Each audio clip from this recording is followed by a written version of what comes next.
আসসালামু আলাইকুম। আজকে আমরা আলোচনা করেছিলাম, আপনারা জানেন যে ইপিজেডের নিম্নতম মজুরি বোর্ড, যে নিম্নতম মজুরি বোর্ডের যে মজুরি চূড়ান্ত হয়েছে সেটা চারটি তফসিলে, চারটি ভাগে বিভক্ত করা হয়েছে। তফসিল ক, খ, গ, ঘ। অলরেডি আমরা তফসিল ক আলোচনা করেছি, খ আলোচনা করেছি, এবং আজকের পাঠে আমরা তফসিল গ এবং ঘতে এই দুইটি বিষয়ে যে বিষয়গুলো আছে সেই বিষয়গুলো আমরা আলোচনা করব। তো চলেন সরাসরি আমরা আমাদের টপিকে চলে যাই।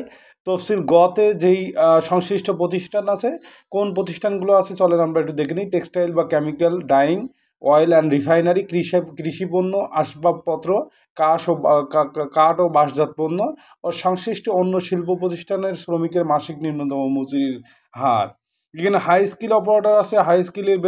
হাই স্কিল অপারেটর যদি থাকে, যে সংশ্লিষ্ট সেকশন আছে বা যে সকল মেশিন আছে, সেই মেশিনে যদি হাই স্কিল অপারেটর হয় তার বেতন হবে সর্বনিম্ন 17,000 টাকা এবং তার ওভারটাইম রেট হবে 93 টাকা 8 পয়সা, বা 93.8, তো 94 টাকা, আপনার রাউন্ড ফিগার করলে 94 টাকা আসবে। এবং হাই স্কিল অপারেটর যারা আছে, হাই স্কিল গ্রেড টু এখানে বেতন হবে 14,825 টাকা এবং ওভারটাইম হবে 79 টাকা, 80 টাকা। ওভারটাইম হবে 80 টাকা এবং আপনার টোটাল স্যালারি হবে 14,825 টাকা। সেমি স্কিল আছে, সেমি স্কিলে বেতন হবে 14,175 টাকা এবং ওভারটাইম হবে 75 টাকা 6 পয়সা। এবং আনস্কিলের বেতন হবে 13,250 টাকা। আনস্কিল বলতে আমরা যেটাকে বলি হেল্পার হিসেবে বুঝি। হেল্পারের বেতন হবে 13,250 টাকা। এখানে কোন সংশ্লিষ্ট প্রতিষ্ঠানগুলো আছে সেগুলো কিন্তু শুধুমাত্র এই প্রতিষ্ঠানের ক্ষেত্রে এই স্কেলটা হবে। সেটা হলো textile, chemical, dyeing, oil and refinery, কৃষি পণ্য, আসবাবপত্র বা কাঠ ও বাঁশজাত পণ্য, সংশ্লিষ্ট অন্যান্য শিল্প প্রতিষ্ঠানের ক্ষেত্রে মাসিক নিম্নতম মজুরি হার। এখন আমরা যদি বলি 10% ইনক্রিমেন্ট হবে, 10% ইনক্রিমেন্ট দিলে কত হবে দেখেন।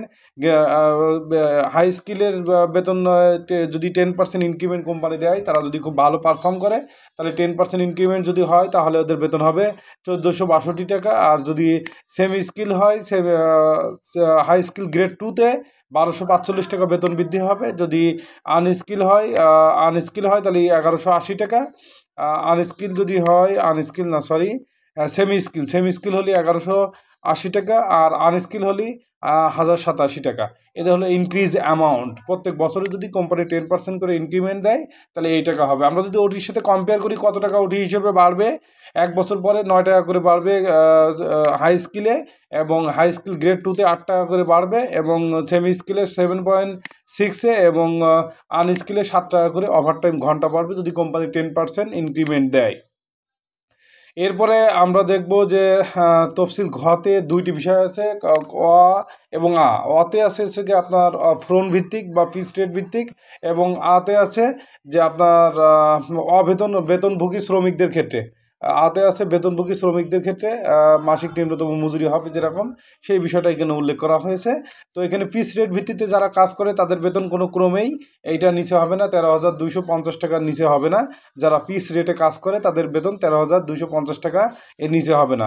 1 বছরে তাদের ইনক্রিমেন্ট প্রসেসও সেম এরকমই হবে, যেভাবে ওদের হয়ে থাকে তাদের এটাও সেম এইভাবে হয়ে থাকবে।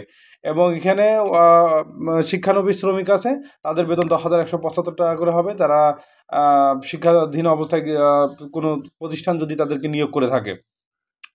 এরপরে বলছে নম্বরে বলছে যে বেতনভোগী শ্রমিকদের ক্ষেত্রে এবং বেতনভোগী শ্রমিকদের জন্য মাসিক ন্যূনতম হার।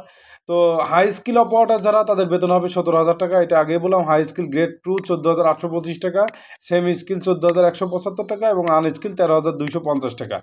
এখানে আমরা যদি এটার সাথে ইনক্রিমেন্টের আলোচনা করি, ইনক্রিমেন্ট যদি আমরা ব্যবসার যে ইনক্রিমেন্টের যে শর্তাবলী, সেই শর্তাবলী অনুযায়ী 10% ইনক্রিমেন্ট যদি দিয়ে থাকে কোম্পানি, তাহলে হাই স্কিলে 1,462 টাকা 50 পয়সা বাড়বে, এবং হাই স্কিল গ্রেড টুতে 1,245 টাকা বাড়বে, সেমি স্কিলে 1,180 টাকা বাড়বে। প্রত্যেক বছরে বেতন বাড়বে যদি 10% দিয়ে থাকে। আমি বারবারই বলছি 10% করে যদি দিয়ে থাকে। আর এরপরে যদি আনস্কিল যেটা আছে, আনস্কিল এটা হ্যাঁ আনস্কিল যদি হয় তাহলে আনস্কিল হলে 1,087 টাকা বাড়বে। এইটাই হচ্ছে আজকের মোটামুটি আমাদের আলোচনা। এটার সাথে আমরা যদি ওটি কম্পেয়ার করি সেক্ষেত্রে এখানে 9 টাকা করে ওটি বাড়বে, ওর 9 টাকা 40 পয়সা বাড়বে। হাই স্কিল গ্রেড টুতে 8 টাকা বাড়বে, সেমি স্কিলে 7.6, এবং আনস্কিলে 7 টাকা করে বাড়বে যদি 10% কোম্পানি ইনক্রিমেন্ট দেয়। শুধুমাত্র ওটিতে বাড়বে 7 টাকা করে যদি আনস্কিল অপারেটরের জন্য 1 বছর পরে যদি কোম্পানি ইনক্রিমেন্ট দেয়। এবং ইনক্রিমেন্টটা আপনারা জানেন এটা বাধ্যতামূলক, প্রত্যেক বছর ইনক্রিমেন্ট দিতে হবে, এটা বাধ্যতামূলক। তো এটাই ছিল আজকের আমাদের